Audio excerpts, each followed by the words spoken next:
Jangan pernah hina hubungan kami. Kami tahu kami pasangan sederhana. Tapi kalian tidak bisa menghukumi. Kami akan buktikan ini adalah cinta yang tulus, bukan cinta terlarang seperti yang kalian kira. Namaku Rose, dan sebelum aku melangkahkan kaki ke tanah Arab, hidupku hanyalah rangkaian luka yang tak pernah berhenti mengalir. Aku pernah menjadi istri yang begitu mencintai suaminya, begitu percaya, begitu berharap, sampai akhirnya aku dihadapkan pada kenyataan pahit bahwa kepercayaan adalah hal paling mudah dihancurkan. Suamiku dulu, lelaki yang seharusnya melindungiku, justru menjadi orang yang paling sering membuatku menangis. Dia sering pulang dengan aroma yang bukan milikku, dan ketika ku bertanya, jawabannya hanya amarah dan bentakan. Malam ketika dia meninggalkan aku masih ingat jelas. Hujan turun deras, seperti langit pun ikut menangis untukku. Dia pergi tanpa kata maaf, tanpa menoleh, meninggalkan aku bersama hutang, malu, dan luka yang tak tahu kapan sembuhnya.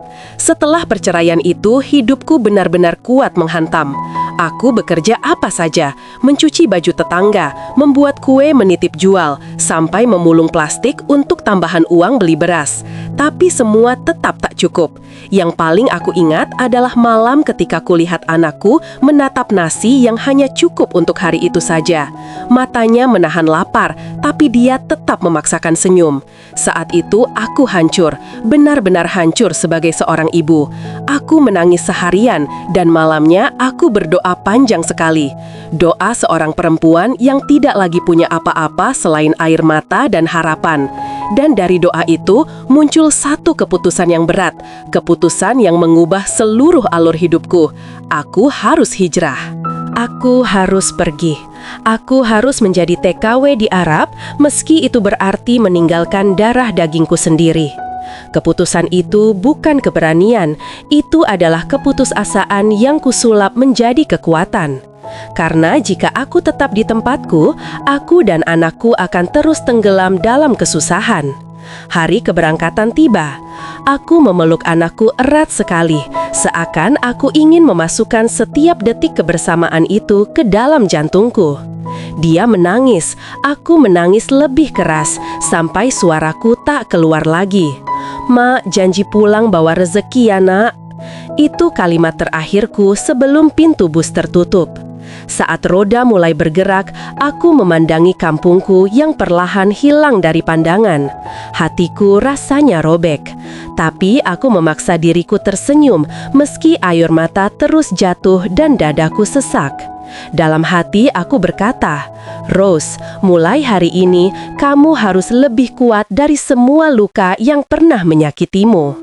Dan itulah awal dari perjalanan panjangku, perjalanan seorang janda yang terpaksa hijrah demi mengubah hidup, meski harus mengorbankan seluruh hatinya.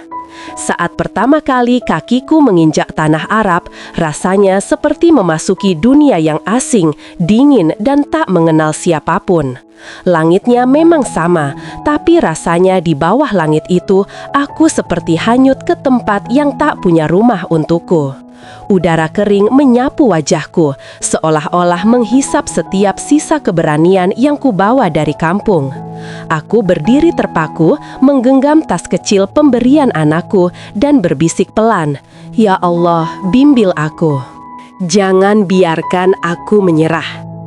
Hari pertama bekerja, aku langsung merasakan betapa beratnya hidup TKW di Arab. Majikanku keluarga berada, rumahnya besar, megah, namun dingin. Aku diberi tugas membersihkan seluruh ruangan tanpa terkecuali, menyapu lantai marmer yang luasnya seperti aula masjid, mencuci piring yang menumpuk seperti gunung kecil, menyetrika baju yang jumlahnya tak pernah habis, menyiapkan makan dari pagi sampai malam, berlari ke sana kemari setiap kali dipanggil. Tidak ada terima kasih, tidak ada istirahatlah dulu. Yang ada hanya perintah, perintah, dan perintah. Aku mencoba tersenyum, tapi setiap malam aku menangis diam-diam di sudut kamarku yang sempit. Tangisku selalu jatuh di bantal robek yang kubawa dari Indonesia, seolah bantal itulah satu-satunya tempat yang memahami suara hatiku. rindu anakku datang seperti badai, kadang tiba-tiba, kadang tanpa alasan.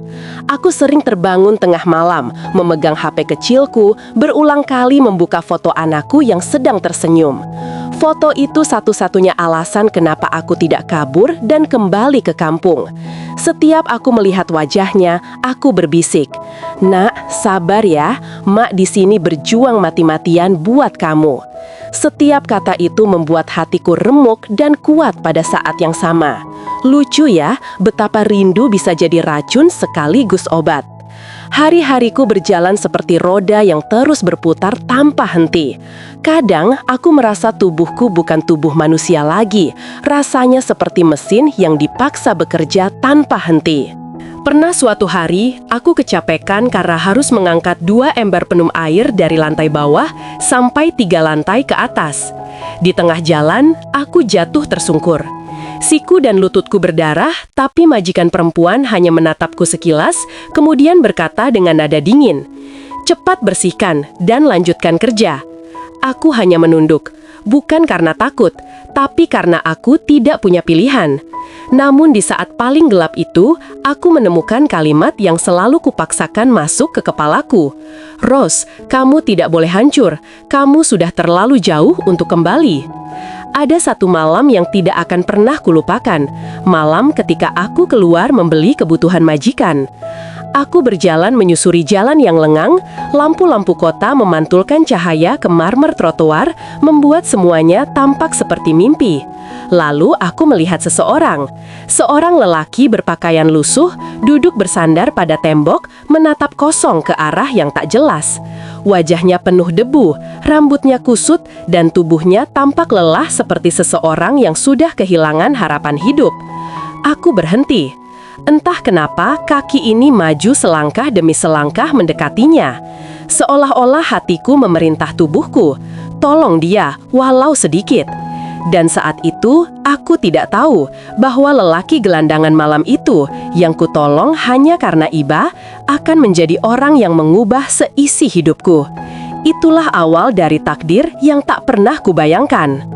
Malam itu, malam ketika aku pertama kali melihatnya, seperti terpotong dari waktu yang lain. Semuanya hening, hanya angin gurun yang berhembus pelan di antara bangunan kota tua. Aku berdiri beberapa langkah dari laki-laki itu, mencoba memahami perasaan aneh yang tiba-tiba menusuk dadaku. Dia duduk bersandar pada tembok, dengan pakaian yang robek di beberapa bagian. Tangannya kotor, wajahnya kusam, tapi matanya justru terlihat paling hidup di antara kegelapan itu, seperti mata seseorang yang pernah jatuh sangat dalam, namun masih punya secercah cahaya yang bertahan. Aku merasakan hatiku bergerak tanpa perintah. Entah kenapa, aku membuka kantong plastik yang baru kubeli dari minimarket. Ada roti, air mineral, dan sedikit susu. Dengan langkah yang awalnya ragu, aku maju beberapa langkah. Laki-laki itu menoleh. Wajahnya tampak kaget, seperti tak percaya seseorang mendekatinya. Aku tersenyum kecil, senyum yang kupaksakan agar terlihat ramah meski hatiku sedikit berdebar. "Ini, makanlah," kataku pelan, mengulurkan roti dan air itu. Dia menatapku lama sekali. Tatapan yang membuatku merasakan sesuatu yang belum pernah kurasakan sebelumnya. Tatapan terima kasih seorang manusia yang sedang tenggelam namun tiba-tiba diberi satu tangan untuk bertahan. "Anta, baik," katanya dengan suara serak. "Terima kasih, aku sudah lama tidak makan seperti ini." Jelas sekali suaranya bergetar. Dan aku tidak tahu mengapa, dadaku ikut bergetar. Setelah dia memakan roti itu perlahan, aku duduk beberapa meter darinya. Tidak terlalu dekat, tapi cukup untuk mendengar suaranya jelas. "Aku Rose," kataku. Dia terdiam sebentar, lalu menjawab lirih. "Aku Rashid." Rashid, nama yang asing, tapi entah kenapa terasa hangat. Aku tidak tahu apakah semua itu benar atau tidak, tapi aku tahu satu hal, dia tidak sedang berbohong tentang rasa sakitnya. Itu terlihat jelas di matanya. Aku mendengarkan tanpa menghakimi. Mungkin karena aku tahu rasanya hidup dalam kehancuran. Di akhir percakapan, sebelum aku pergi karena harus kembali ke rumah majikan, Rashid berkata pelan, "Terima kasih, kau manusia pertama yang melihatku sebagai manusia." Kalimat itu menusuk hatiku begitu dalam. Aku sampai harus menunduk karena tak ingin dia melihat mataku memerah. Aku pikir pertemuan itu hanya sekali, tapi 2 hari kemudian, tanpa kusadari, kakiku membawaku ke tempat yang sama saat aku diminta belanja lagi. Dan dia ada di sana, masih duduk di tempat itu, masih dengan wajah lelah itu. Namun ketika dia melihatku, ada sedikit cahaya yang muncul di matanya. "Aku pikir kau tidak akan datang lagi," katanya dengan suara yang lebih lembut dari sebelumnya. Aku hanya tersenyum kecil. Aku bahkan tidak tahu kenapa aku kembali. Entah rasa iba atau karena ada sesuatu yang tak bisa aku jelaskan. Kami berbicara lagi, lebih lama dari sebelumnya. Tentang hidup, tentang kesedihan, tentang mimpi yang terkubur, tentang luka yang tak pernah sembuh. Dan di tengah percakapan itu, aku menyadari sesuatu. Sudah lama sekali tidak ada seorang pun yang mendengarkan ceritaku.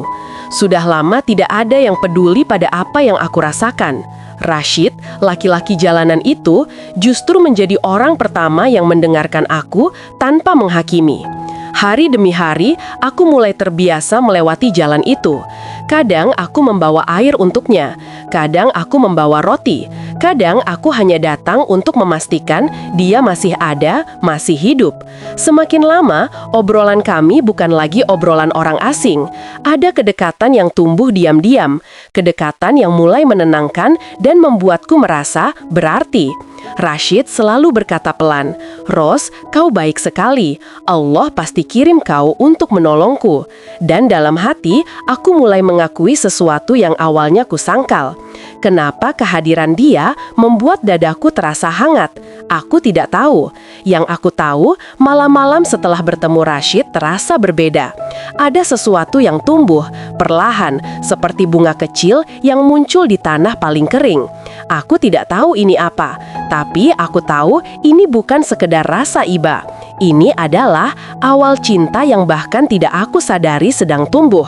Hari-hariku di Arab tetap berat seperti biasa, tetapi kini ada satu hal yang membuatku bangun setiap pagi dengan sedikit kekuatan baru.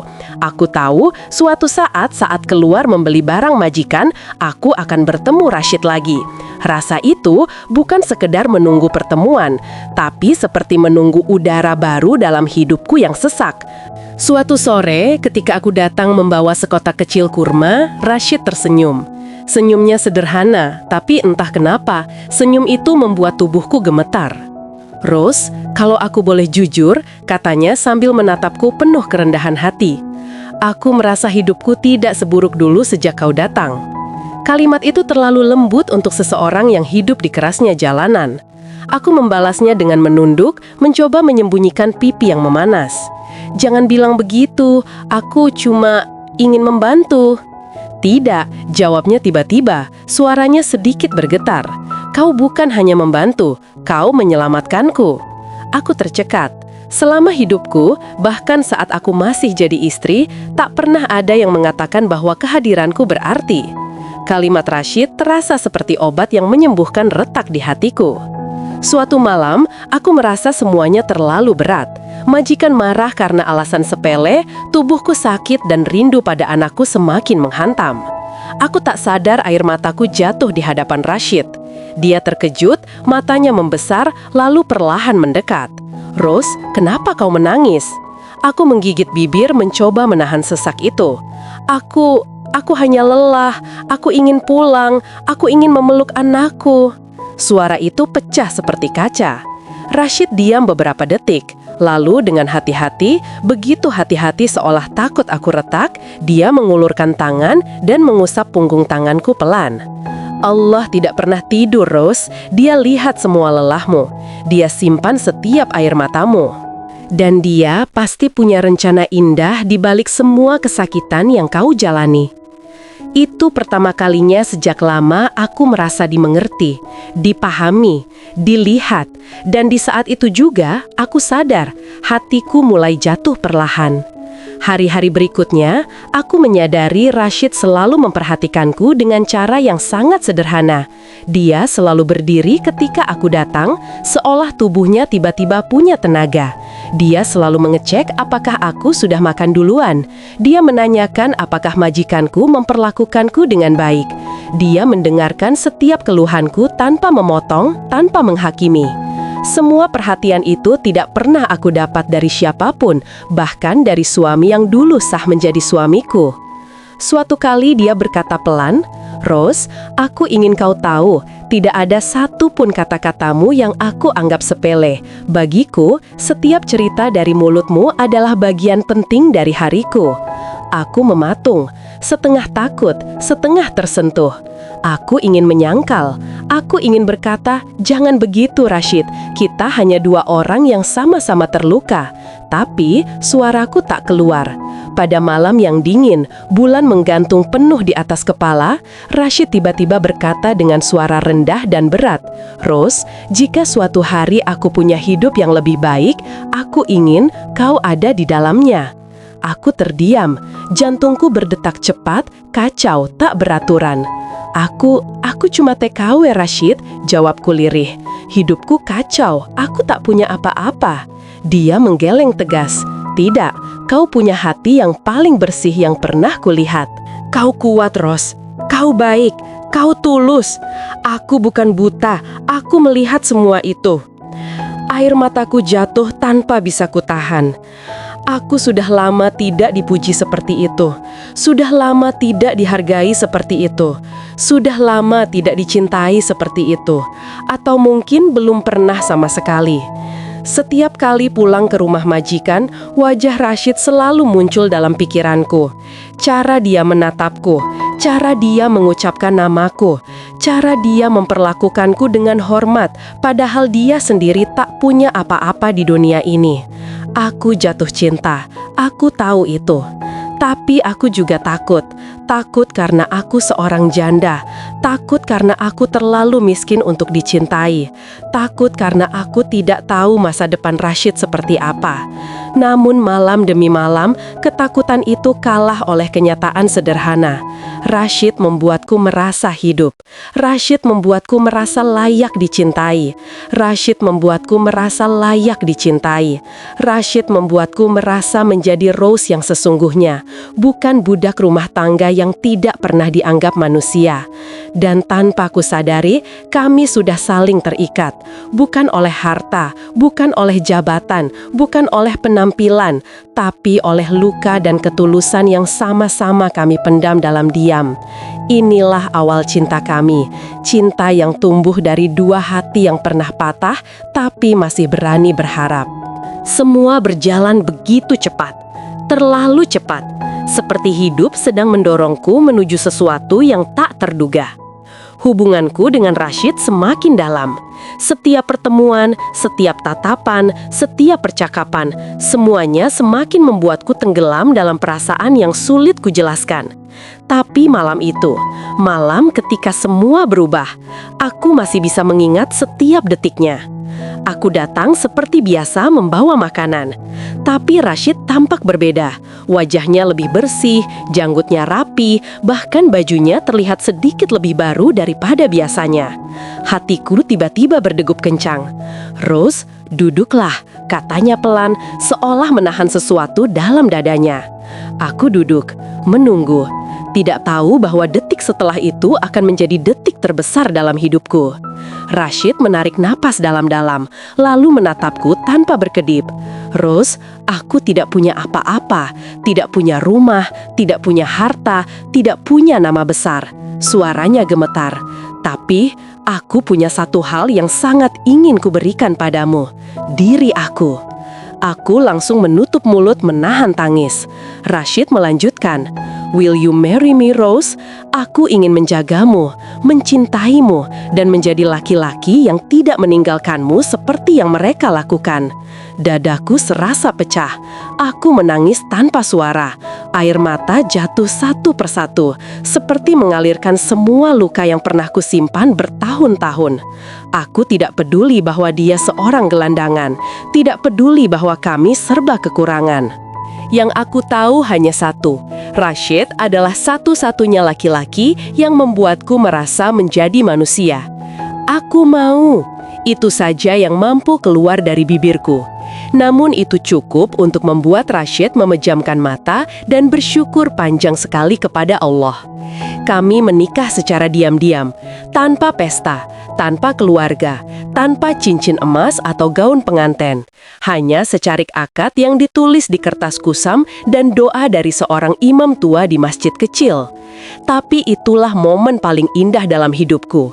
Saat Rashid mengucapkan ijab kabul, tangan dan suaranya sama-sama bergetar.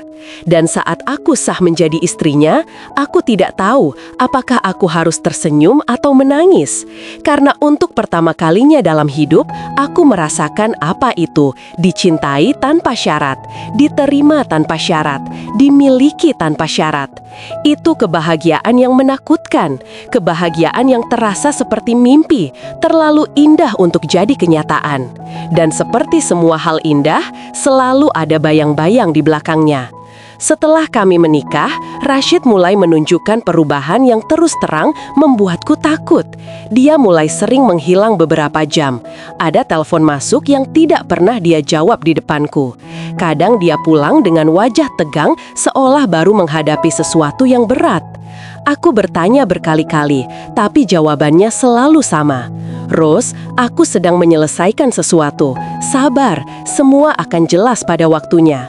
Jawaban itu justru membuatku semakin takut, semakin cemas, semakin merasa ada jarak yang tidak pernah ada sebelumnya.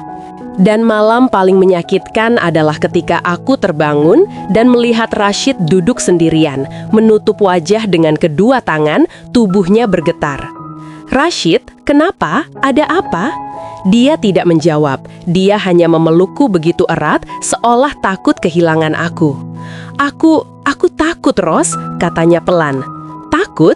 Kata itu membuatku ikut gemetar. "Takut apa?" Dia menunduk, tidak berani menatap mataku, seakan kebenaran itu terlalu berat untuk diucapkan. "Takut kau pergi setelah kau tahu siapa aku sebenarnya."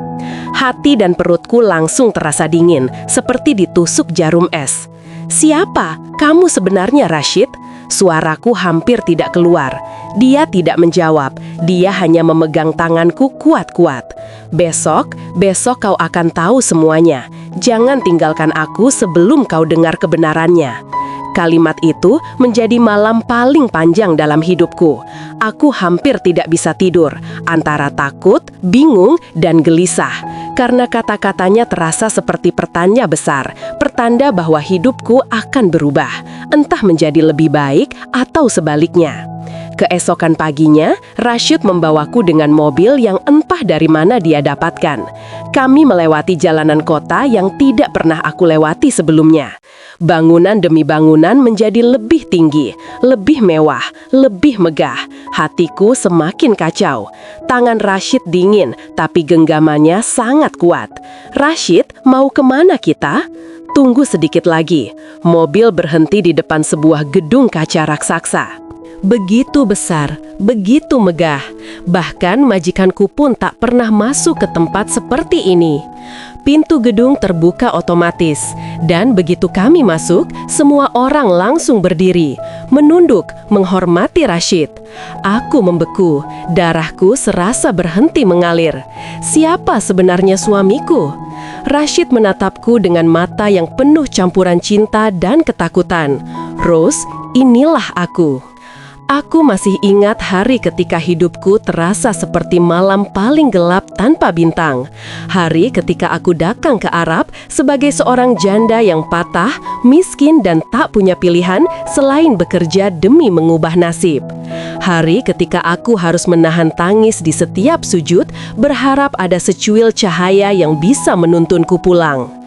Tapi kini, aku duduk di sebuah balkon tinggi, memandang kota yang dulu terasa begitu asing dan menakutkan. Angin gurun menyentuh wajahku lembut, seakan ikut tersenyum bersamaku.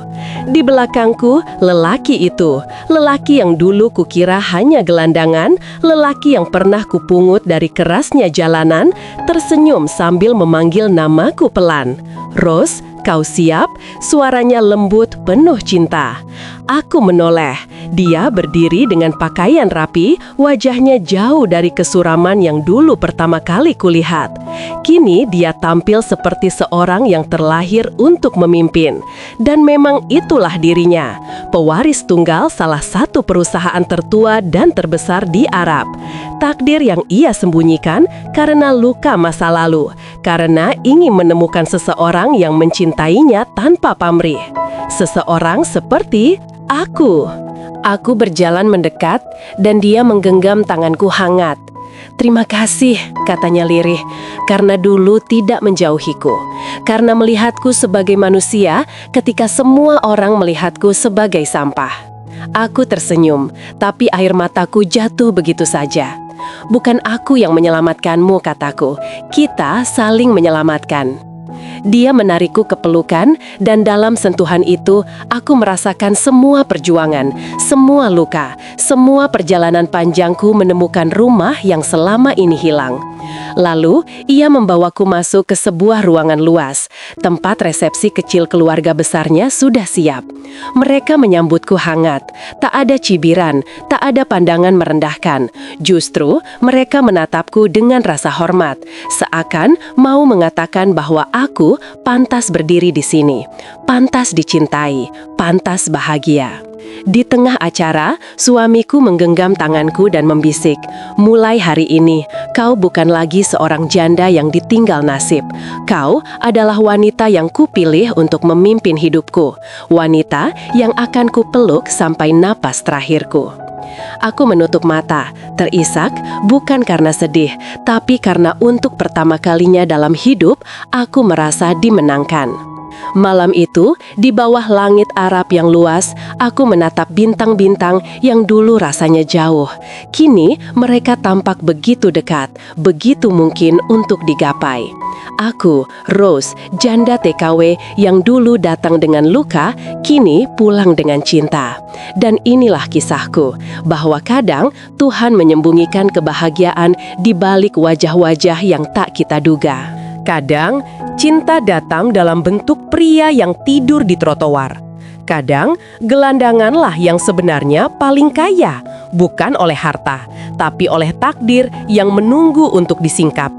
Dan aku bersyukur, karena aku menjadi bagian dari keajaiban itu. Akhir yang bahagia, perjalanan panjang seorang Rose akhirnya menemukan rumahnya.